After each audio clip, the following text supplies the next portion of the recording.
માફી માંગીએ કે અમારો હવે કાંઈક ઈલાજ કરો. અમે મારા હું મારા વિના નહીં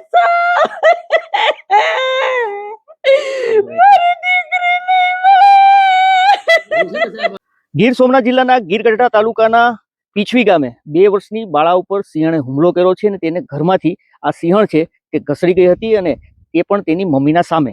અહીંયા પર આ બાળા છે જેના ચપ્પલ પડ્યા છે, જેને અહીંયાથી સિંહણ છે તે ઘસડીને આ તરફ જંગલ તરફ લઈ ગઈ છે. તેની ડેડ બોડી મળી છે અને તેને હવે પીએમમાં ગીરગઢડાની સરકારી હોસ્પિટલ ખાતે આ બાળાને લઈ જવામાં આવી છે. અહીંયા તેના પિતા છે હર્ષુભાઈ, જે અહીંયા ઘટના બની છે. ઘરની અંદર જ્યારે તેના મમ્મી છે તે અહીંયા વાસણ સાફ કરી રહ્યા હતા. આ સમયે એમના પરિવારનું કહેવું છે કે અહીંયા પર સિંહણ આવે છે. બાળકી અહીંયા પર રમતી હતી અને અહીંયાથી બાળકીને સિંહણ છે તે લઈને ભાગી હતી. તેના મમ્મીએ તેનો પીછો કર્યો હતો, રાડારાડી દેકારો કર્યો હતો, છતાં પણ આ બાળકીને સિંહણે નહોતી મૂકી અને અહીંયાથી આગળ ઘસડી ગઈ હતી. એમના મમ્મી મારી સાથે છે. બેન, શું નામ છે તમારું? ભારતીબેન. બેન, શું થયું હતું? આથી છોકરીને લઈ જા ને પછી એની વાહે દોડી એડની તોય છોકરીને મૂકી નહીં.